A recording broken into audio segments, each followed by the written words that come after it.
Éric Tegner, président du collectif Racines d'Avenir. Bonjour Éric Tegner. Bonjour. Merci d'être avec nous sur RT France. Alors on a vu déjà les mesures que va annoncer Emmanuel Macron demain. Ce sont des mesures incitatives pour l'écologie, pour le climat, mais pas de changement de cap a priori. Pas de changement de cap, mais après ce qui est évident, c'est que Emmanuel Macron cherche à tout prix à sortir un peu de cette impasse dans laquelle il s'est lui-même enfoui. Vous savez, au début, il avait commencé par mépriser, négliger un peu tous ces gilets jaunes. Ensuite, par la voix de Christophe Castaner et Gérald Darmanin samedi, il a voulu les décrédibiliser en parlant d'ultra-droite, en parlant de lèpre brune. Et maintenant, forcément, alors que 80% des Français soutiennent massivement les gilets jaunes, il est bien obligé de trouver des propositions concrètes. Donc c'était le sens de la prise de position d'Elisabeth Borne dans le JDD hier. Moi, je pense qu'il y a des choses qu'on peut saluer dedans, notamment l'abandon des péages urbains ou encore l'augmentation de 40% des investissements sur les lignes ferroviaires et pour développer les autoroutes. Malgré tout, ça reste des réformes esthétiques. Et moi, face à cela, je vois trois grandes failles. La première, c'est d'abord que ce n'est pas réellement budgété. Il n'y a pas de financement, comme toujours. Il y a même Elisabeth Borne, ce matin sur RTL, assumé qu'il manquait 500 millions d'euros et on sait comment ça fonctionne en France. Chaque fois qu'il faut trouver de l'argent, dans le fond, c'est une hausse des taxes ou des impôts déguisés. La deuxième faille de toutes ces réformes, c'est que finalement Emmanuel Macron ne répond pas à la première des revendications des Gilets jaunes, soit l'abandon pur et simple de la hausse des taxes sur le carburant dès janvier 2019. Et pire, Elisabeth Borne a dit qu'il n'y aurait pas de moratoire sur les taxes. C'est-à-dire qu'en 2020, 2021, 2022, nos compatriotes peuvent s'attendre à une hausse des taxes, alors qu'il y a aujourd'hui sur un plein de carburant 60% de taxes qui sont imposées. Ça représente à peu près 32 milliards. Et le troisième élément, c'est que dans le fond, vous savez, cette réforme, cette révolte fiscale des Gilets jaunes, eh bien, elle ne pèse pas simplement sur la hausse des taxes sur le carburant, mais de façon globale. Les Français en ont assez de se voir toujours spolier de l'argent. On a atteint 1000 milliards d'euros de prélèvements obligatoires l'année dernière, soit une augmentation de 370 millions d'euros en l'espace de 20 ans. Le Français moyen, qui perçoit que 18 000 euros par an, se voit spolier 55% de ses revenus. Et parallèlement, Emmanuel Macron nous explique qu'il va aider nos plus pauvres et les compatriotes les plus précaires en leur donnant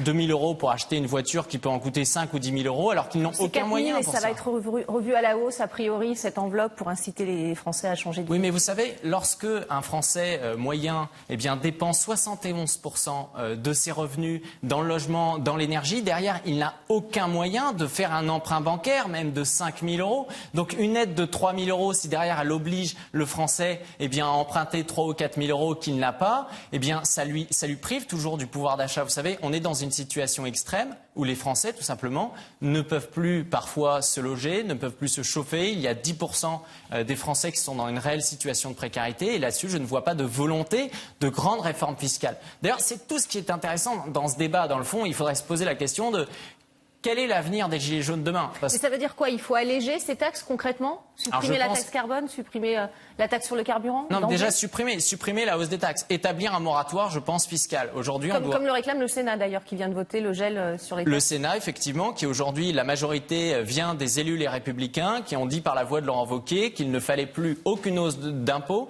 ni aucune hausse de taxes. Les Gilets jaunes, par la voix de leurs 8 nouveaux porte-parole, ont demandé aujourd'hui qu'on se mette autour de la table et qu'on dise qu'on souhaite finalement baisser l'ensemble des taxes. C'est ça qu'on a besoin. Après, il faut réaliser, en tout cas il faut que les Gilets jaunes réalisent qu'il y a d'un côté ceux qui veulent baisser les impôts, mais en même temps souhaitent toujours plus de services publics, donc toujours plus de dépenses publiques, et ceux qui sont plus cohérents, qui souhaitent effectivement une baisse massive des impôts, mais qui passera forcément par une baisse des dépenses publiques. On est dans un pays aujourd'hui socialiste, il faut l'admettre, ce n'est absolument pas un pays libéral.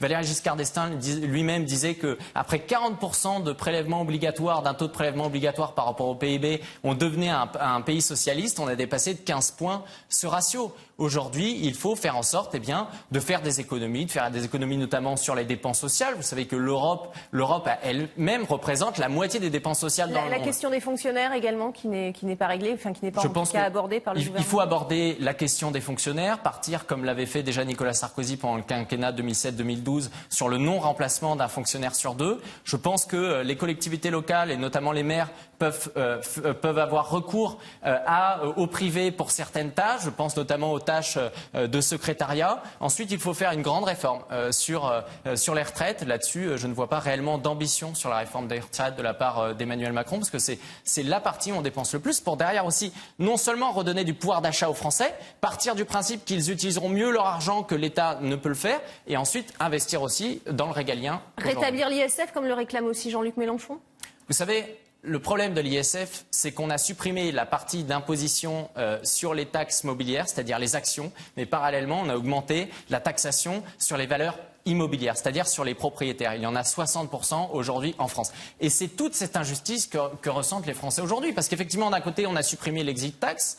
Vendredi dernier, ce qui était aberrant, la veille de la manifestation des Gilets jaunes, il y avait des députés de La République En Marche qui voulaient voter un amendement, qui avaient proposé un amendement d'exonération totale fiscale pour les traders londoniens. Donc il y a une déconnexion d'un côté, et de l'autre, en fait, bien, les plus pauvres, toujours, on les taxe. Très court, demain Emmanuel Macron va s'exprimer. On l'a vu, 8 représentants ont été désignés chez les Gilets jaunes. Il demande à être reçus à l'Élysée. Pour vous, ils doivent être reçus, ces représentants des Gilets jaunes? Je pense qu'ils doivent être reçus.